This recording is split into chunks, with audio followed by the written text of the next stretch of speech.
Bonjour à tous et bienvenue sur Maroc 24.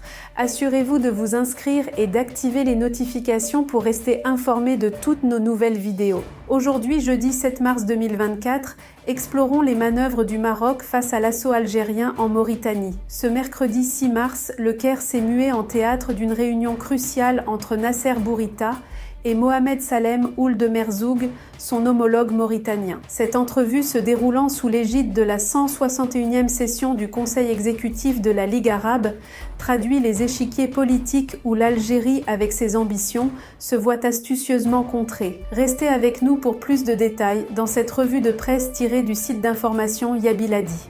La capitale égyptienne a accueilli, ce mercredi 6 mars, une réunion entre le ministre des Affaires étrangères, Nasser Bourita, et son homologue mauritanien, Mohamed Salem Ould Merzoug. L'entrevue s'est déroulée en marge de la 161e session du Conseil exécutif de la Ligue arabe. Nous avons discuté du renforcement des relations de coopération distinguées entre nos deux pays frères et des mécanismes permettant de les développer, ainsi que des questions d'intérêt commun, a écrit sur la plateforme X le chef de la diplomatie mauritanienne. Les entretiens entre les deux parties ont porté sur « les moyens de renforcer la coopération bilatérale dans les divers domaines », a souligné pour sa part le ministère marocain des Affaires étrangères dans un communiqué consacré aux activités de Nasser Bourita au Caire. La réunion intervient dans un contexte particulier, marqué par une offensive algérienne visant à isoler le Maroc de ses voisins maghrébins. Jusqu'à présent, Nouakchott n'a pas exprimé officiellement son adhésion au projet.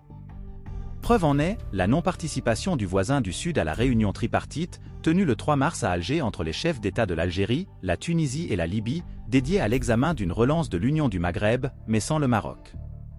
Lors d'un appel téléphonique, le président algérien Abdelmadjid Tebboune a relancé son homologue mauritanien, Mohamed Cheikh Ould El Ghazouani.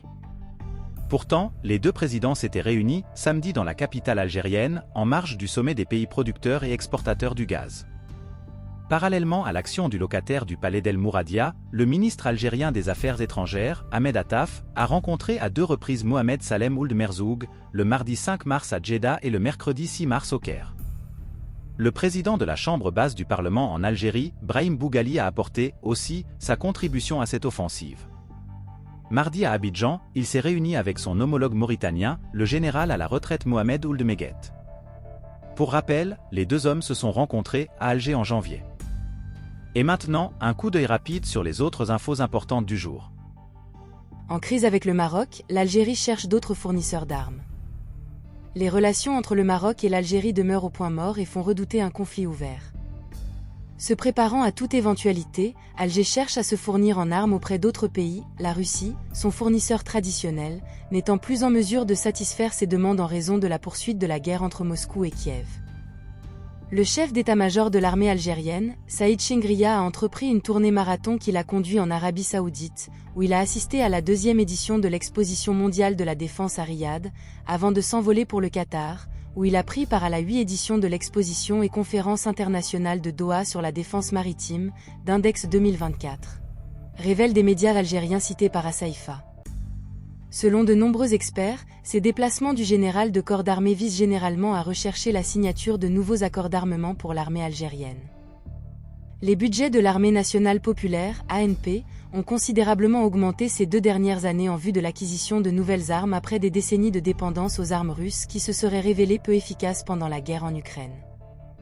Celle-ci constitue un frein pour la Russie qui se trouve dans l'incapacité de respecter ses engagements d'exportation d'armes vers les pays qui en dépendent, dont l'Algérie. Bien avant l'invasion de l'Ukraine, l'Algérie avait signé des accords pour obtenir de nouvelles armes de la Russie. Mais la guerre constitue un obstacle pour Moscou. Ces transactions pourraient donc ne pas être effectives si le conflit en cours continue.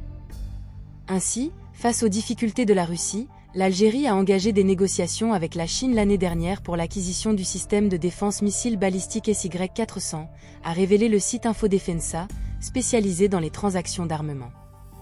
En mars 2023, le site Maghreb Intelligence a également révélé qu'Alger négociait avec la Chine pour obtenir des radars spécialisés dans la détection des drones à distance possédés par le Maroc, en plus d'acquérir d'autres nouvelles armes de Pékin, source Bladi.net.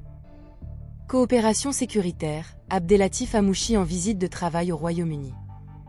Abdelatif Hamouchi, directeur général du pôle DGSN-DGST, a effectué un déplacement au Royaume-Uni pour une visite de travail de 2 jours, au cours de laquelle il a eu une série d'entretiens avec les dirigeants des principaux services sécuritaires britanniques.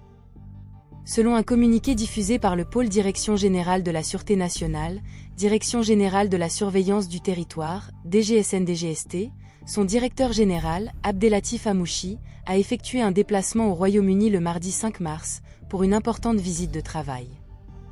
Lors de son déplacement à Londres, il a tenu une série d'entretiens avec les responsables des services sécuritaires britanniques, dans l'optique de renforcer la coopération multiforme entre le Maroc et le Royaume-Uni, notamment en matière de lutte contre le terrorisme et la criminalité transfrontalière.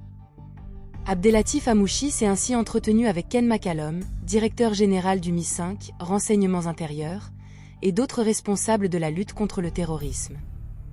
Les deux parties ont procédé à un échange de points de vue sur des affaires d'intérêt commun et autour des défis sécuritaires qui se posent au niveau régional et international.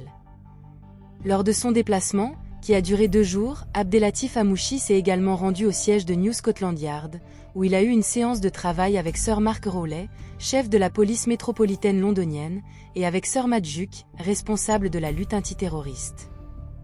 Il s'est également rendu dans différents services sécuritaires britanniques, notamment le siège du Centre de commandement et de gestion des opérations sécuritaires de Londres.